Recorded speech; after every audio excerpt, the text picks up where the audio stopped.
Windows laptop and security camera is not a very good idea. What could go wrong? Make sure I get my VPN turned off real quick.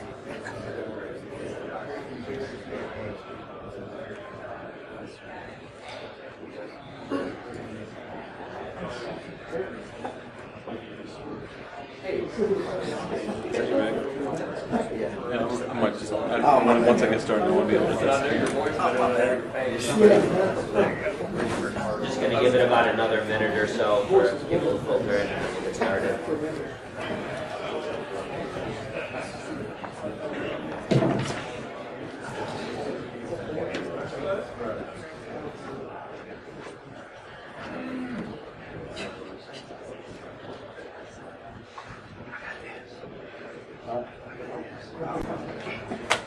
They didn't need you?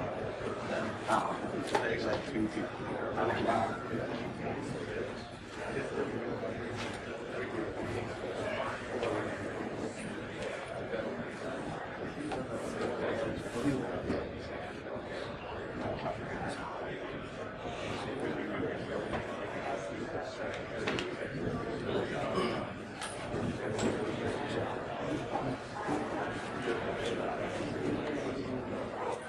So, good morning, everyone.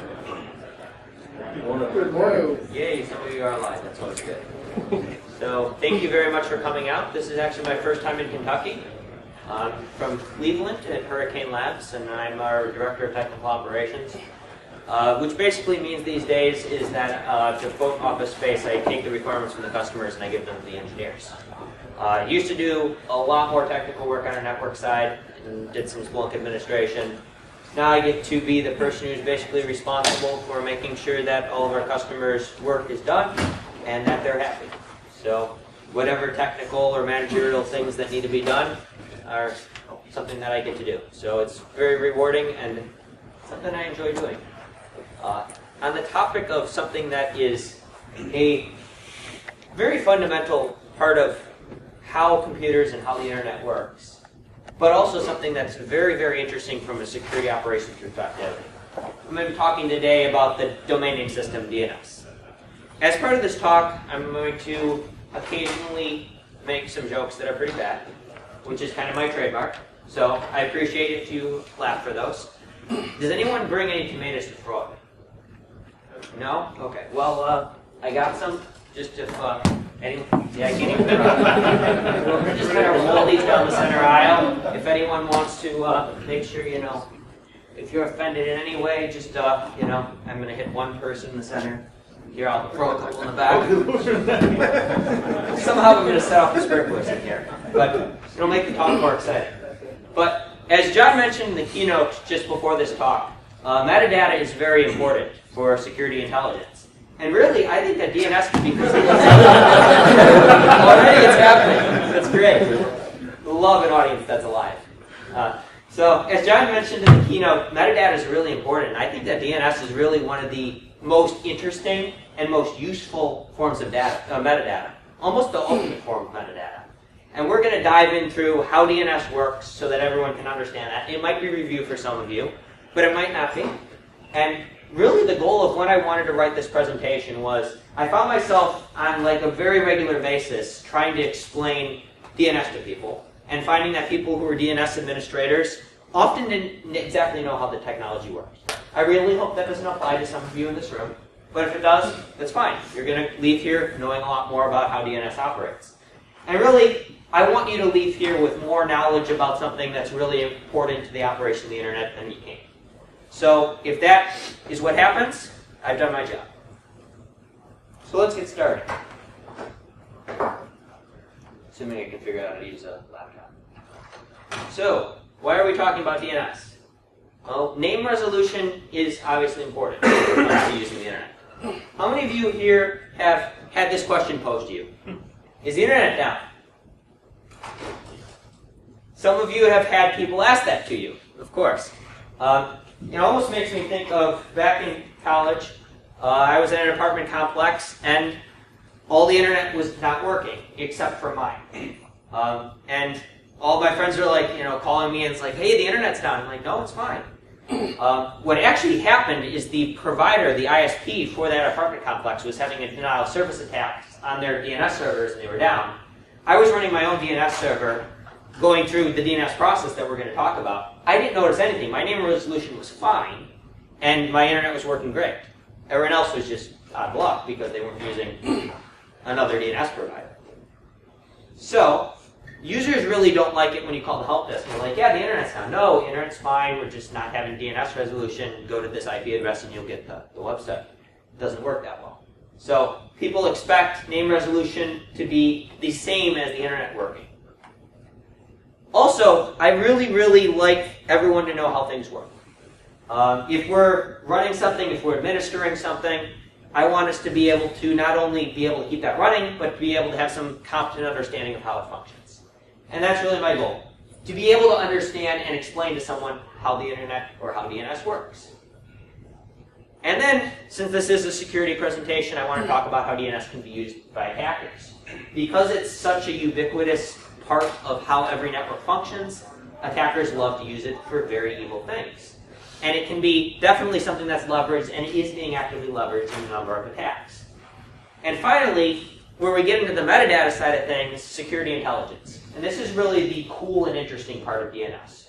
We're going to start by understanding how it works, we're going to understand how attackers use it, but then we're going to look at what we can do as security professionals to leverage DNS data to either better secure our organization, to protect against potential attacks or investigate attacks, or also to just get a better sense of what our users are doing and what our machines are doing, and forensically investigate what's happening. So let's get started in talking about the DNS structure. DNS is actually the best example of a database in the world that's globally distributed. How many of you either currently or now run a database or function as a DBA in some functionality or something? At least I saw one hand. How many of you at least understand the idea that databases can be a pain to administer? Yes. So the fact that DNS works is amazing because you have not just one database, but everyone across the world that runs a DNS server is a part of this database. And there's no single source of information. This database is distributed across the world. In terms of DNS technology or terminology, there's a lot of different types of DNS servers and different DNS terms. So we have the concept of a local resolver. That is your DNS server that lives locally on your network. It's typically your DNS server for your organization. It might be a domain controller. That's where your users are going to be going locally for getting DNS. We also have public DNS servers, which if your local reserver is poorly configured, it might be a public DNS server, and that can be bad, and we'll talk about why. But those are typically provisioned by ISPs or other providers, the best example being Google's Quad 8 DNS server. Caching is a technology or technique that's used by DNS in order to reduce the number of queries. Basically, every time something needs to resolve a name, there's a lifetime or a time to live on that, and that cache reduces some of the traffic on the internet as a result of that. Root servers are at the top of the DNS tree, which we'll talk about very shortly. They do not provide every bit of information about every domain name. They only know where the top level domains are, and that's a common misunderstanding. But root servers can get you to the authoritative name servers, and that's what we would run if you were running a domain. You would have the authoritative domain server for that name. Now, the way I like to explain DNS is a tree. And you want to look at it from the right to the left. And basically, it builds on itself. So at the top of every DNS name, or the top of the tree, is this invisible dot here, the DNS root. You don't type that, but it's implied. And if you've ever configured a DNS zone file, you know how important periods are. So when I was a grader for a DNS class in college, there was the first lab report where I ended up taking a point off for every period that was missed in the write-up of the lab report. And people were telling me like I was a horrible person and a jerk for doing this. I'm like, guys, when you get to zone files, you'll understand why periods are important. And then they appreciate it, I think, at least. But at the top level, you have the top level domain servers, your .com, your .org, your .info, all of those. So tree, root, top level. Off of every top level, you have individual domain names that are delegated from the top level domain. So your Hurricane Labs, your Google, all of that. And then individual domains can delegate subdomains as they need them. So basically, each level controls the next level down. So at the top level, we know how to get to Hurricane Labs, and then Hurricane Labs can control everything that's a subdomain of Hurricane Labs. So I want to walk you through what a DNS request looks like and the process of resolving it all the way to the DNS root, so that you'll be able to walk through how that works. So let's just say that there's a client server that wants to go to hurricanelabs.com. I would recommend that every client wants to do this at some point. This client sends a request to the local DNS server saying, hey, I want to go to hurricanelabs.com. What's the IP address?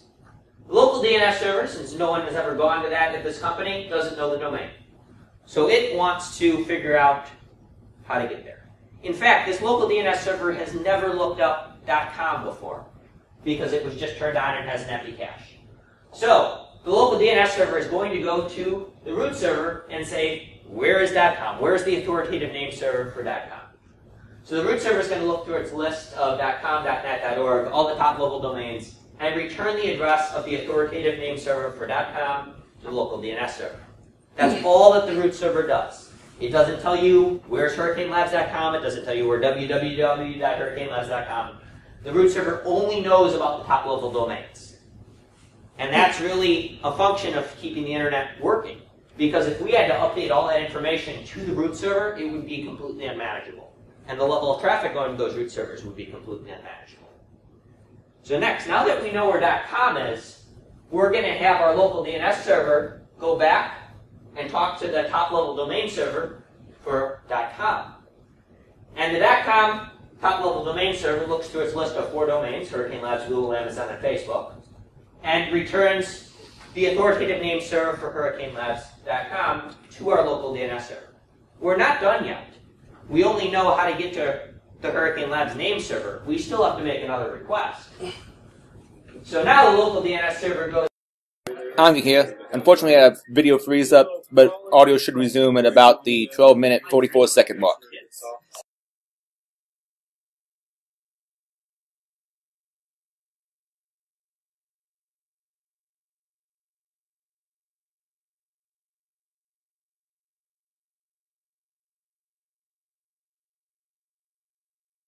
Command. And really, this is an efficient attack because the attacker only needs to provide the botnet agents a list of open resolvers to use and a target victim. So what actually happens in this case is the attacker tells all the botnet, hey, this bad guy or this good guy, I want them to go away by launching a denial of service attack.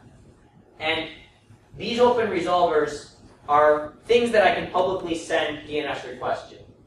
And what it actually does is all of these botnet agents will spoof the source of the attack, or spoof the source IP address to actually be this victim server. So whatever this IP address is, that's where all these botnets are going to say traffic is originating from. So that traffic is going to be a DNS request, often a DNS any request, which has the largest return payload of any DNS request. You could also do it with other DNS requests, but you're not going to get the same effect, because you really want to create as much return traffic as possible for the smallest amount of incoming traffic. And basically, we're sending to all of these open resolvers a, hey, list me everything that you have and throw it at this poor guy. So inevitably what's going to happen is all of these DNS servers with a lot of bandwidth are going to be sending tons of unsolicited return DNS traffic to this victim server, knocking it offline.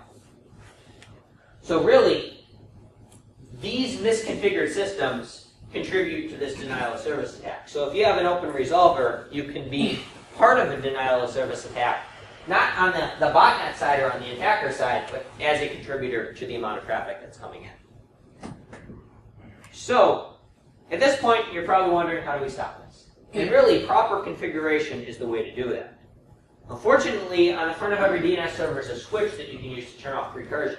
So you just press that and you're done. But it's actually a config file change. So you need to allow different domains that you own to be resolved, but you don't want to allow recursion to be allowed. So it's really a simple configuration change depending on if you're running bind or Windows for your public-facing DNS. You could do the different configuration. But it is a simple change, and as long as you correctly define the domains that you're owning, it'll be something that you can do. And really the thing to remember for this is that you are not an ISP unless, of course, you are. So you don't want to be the nice guy on the internet here that goes ahead and looks up domains randomly that other people ask, because you only want to provide responses for domains that you own. Other things that we can talk about. Blind transfers. These are something that are bad. A name or a zone transfer is a fundamental operation for a master and slave DNS configuration, where we have one system that is the authoritative or the master source of information, and you want all of the other DNS servers in your organization to stay in sync. It's expected for those to transfer information on a regular basis because they need to be in sync when anything changes. However, you don't want some random person on the internet to be able to be, hey, I'm now a named server, and I want to grab all of your domain information, please. Even if they say please, you don't want that to work. The reason that this can be used is if you're trying to do a pen test from the outside, or even inside the organization. And the first thing you want to know is what services are hosted where. So if I'm trying to look at something from the outside, and I get a list of all the domains, and say I see, intranet.yourdomain.com, there's a high likelihood that it's probably an intranet site. Same for portal or mail. You already know what things are without having to do any sort of scanning. So like if you're a pen tester, that's one of the best tools that you can use to quickly get information about an organization, about what systems are valuable or vulnerable, without having to do any sort of network scanning. It's just another tool that you can use. So without having this information, it makes you do a little bit more work. Not a lot more work, but it's at least something that makes it not as obvious. The next kind of attack that we can see is the idea of domain hijacking.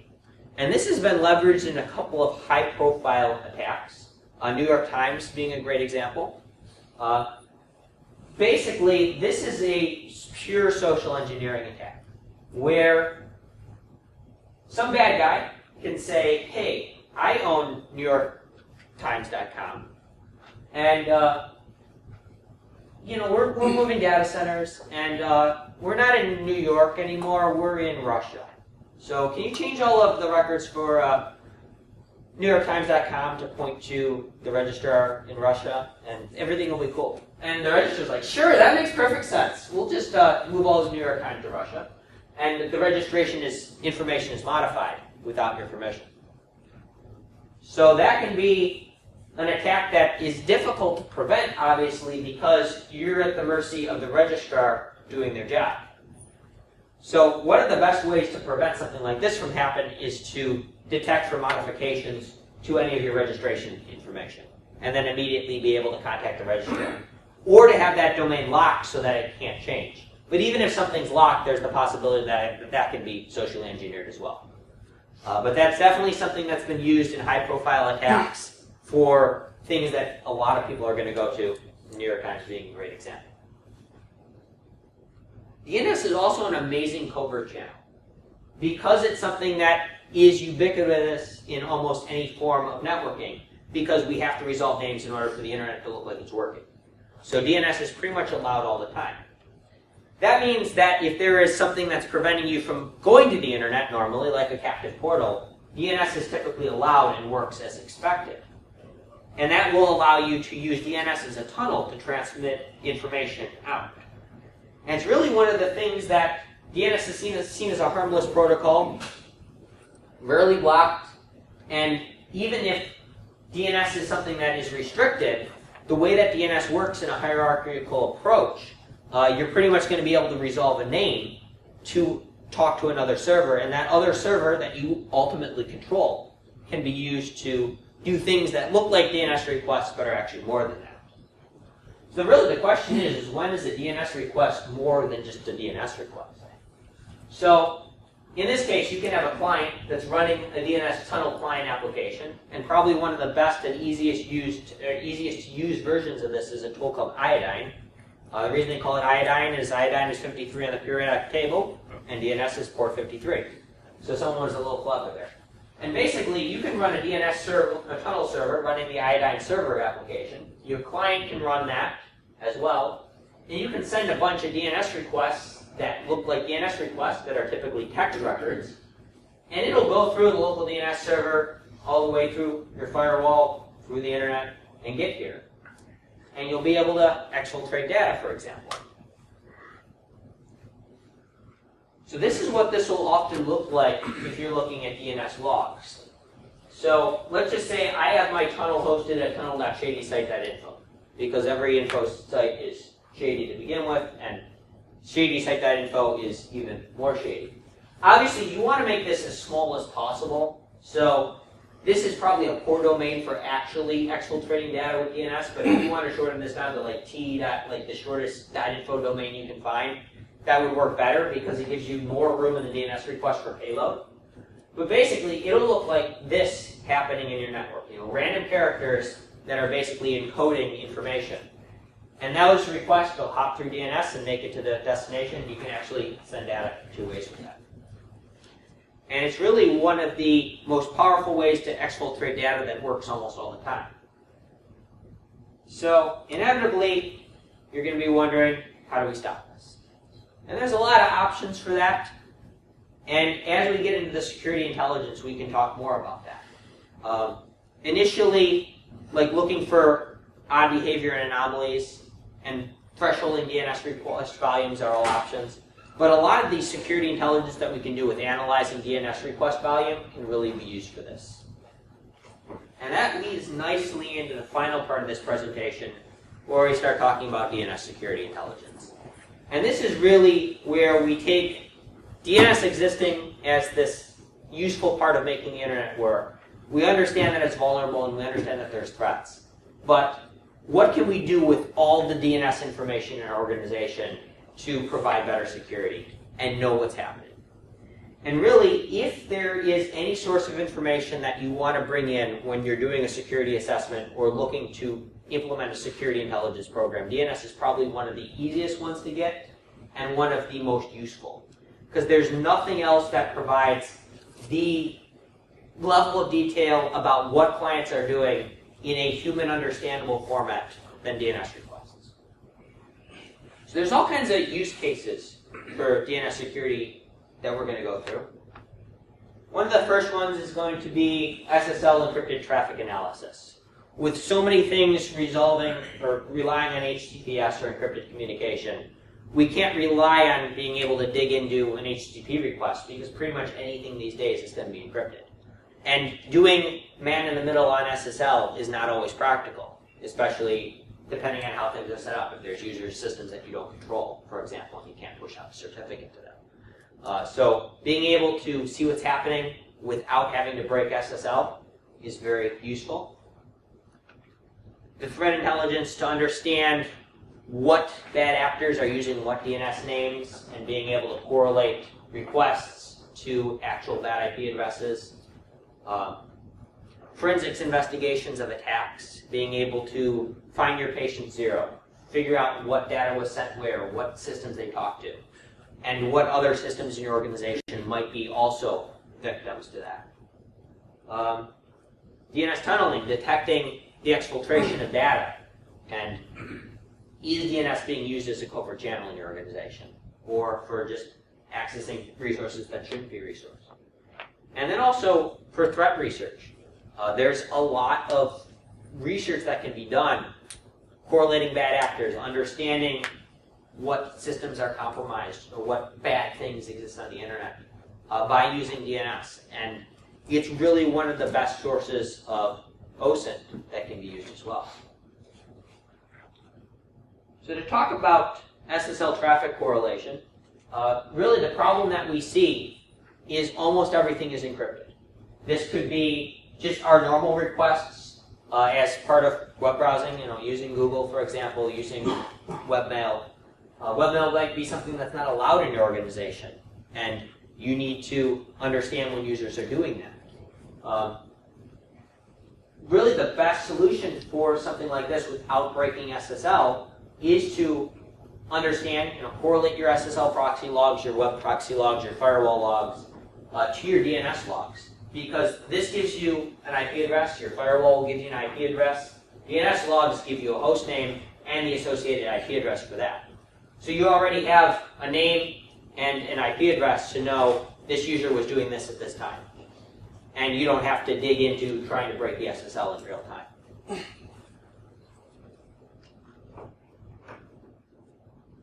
Here's also threat intelligence.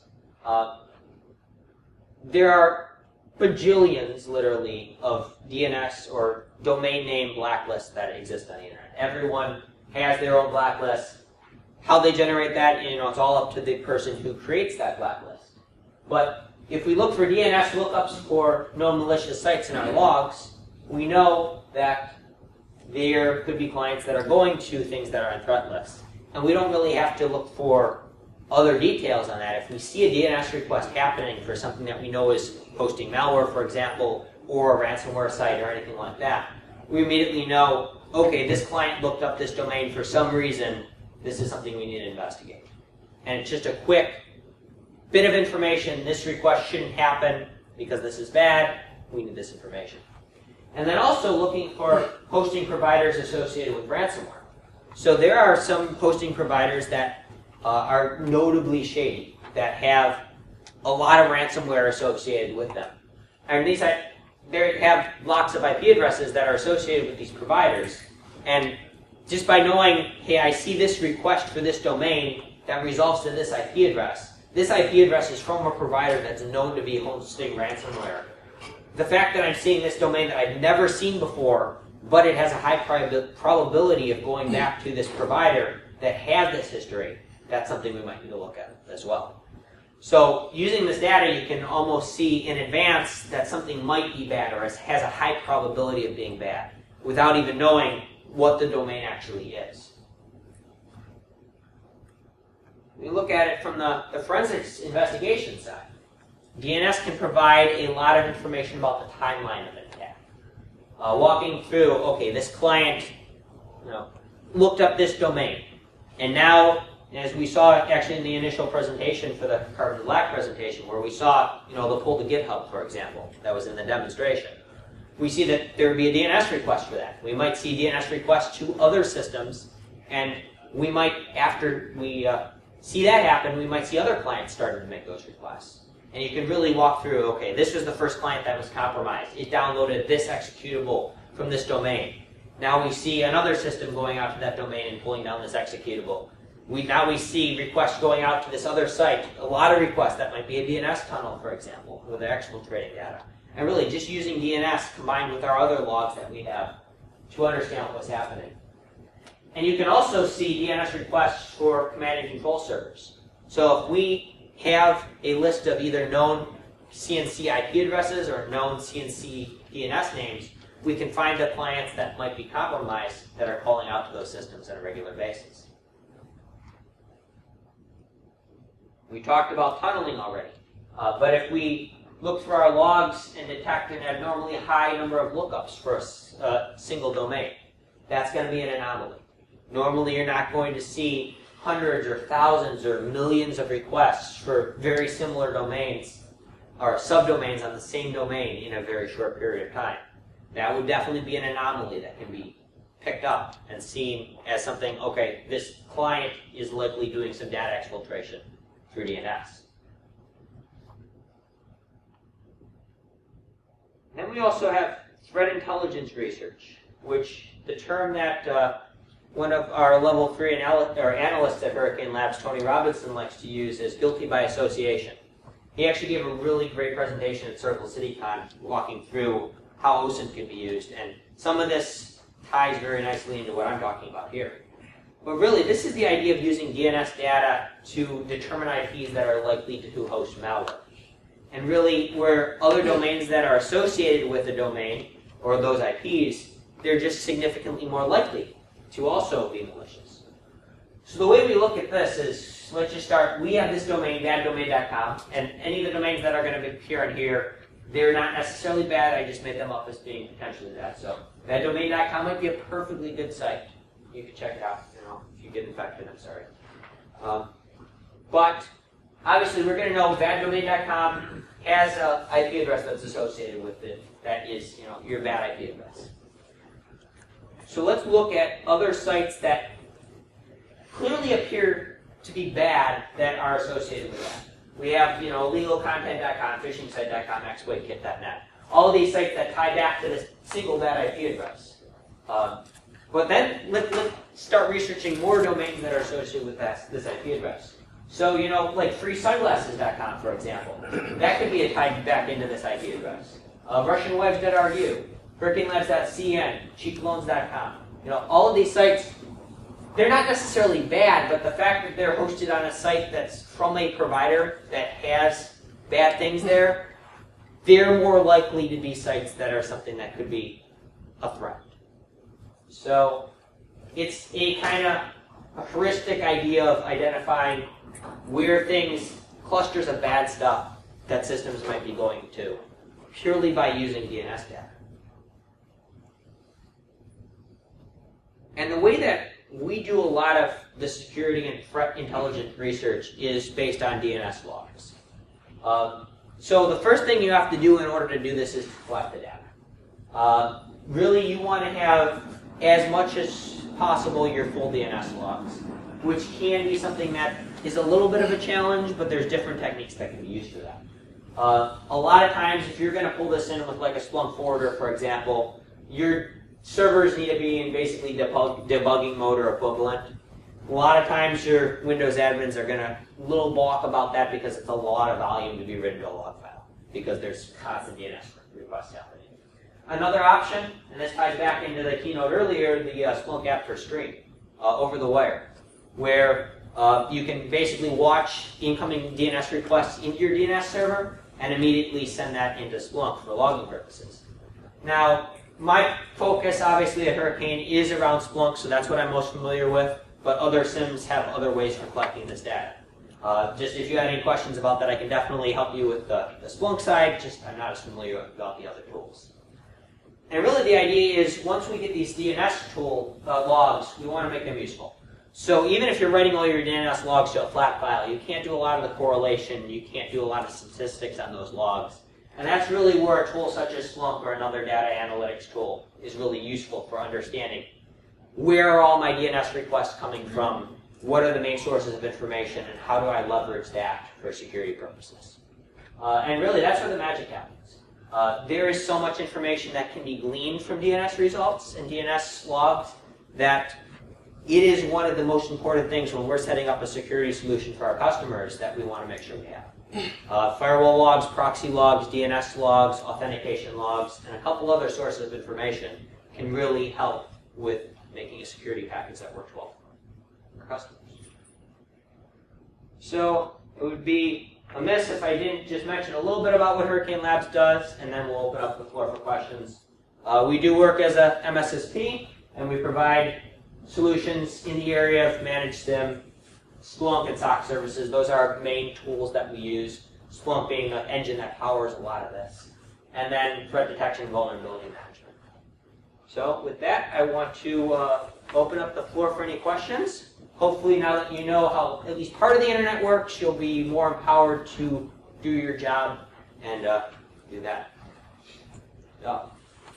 Yes? So, best practice, how long do you keep the logs for forensics? So, the question was, what is the best practice for keeping the logs for forensics? That definitely depends. What I see drives a lot of that is retention periods for compliance. So a lot of people want to keep logs for PCI or whatever type of compliance purposes that you need, and that could be a year. That's a lot of data to keep for a year. So it really depends on the mean time for detecting something and the investigation time period. I find a lot of this is driven by alerts. So in some of the cases where you're going to see an alert pretty quickly and take action on investigating it, you don't need that long of a retention period. But then again, the industry average for finding an attack or something like this is something I've seen like 6 months or years. So, if you don't discover an attack until 6 months down the road and you don't have all that DNS data, you're not going to be able to have as good an idea what happened. So something like that Splunk, for example, if you dump that data to, just the compressed, unsearchable version and just archive it in like Amazon Glacier or something like that, that's really cheap to keep that data stored for a long period of time. You don't have to actively keep it searchable unless something comes up. So that might be an option for that. But generally, I see the year time frame as being a common compliance number.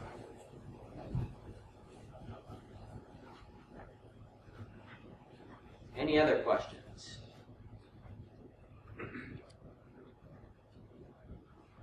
Okay, well, I'll throw up my contact information there. If you have any questions afterwards and want to chat, feel free to find me. I also have business cards here if you want to grab my contact information and follow up later via email. But thank you very much for coming. Enjoy the rest of the day and enjoy the conference.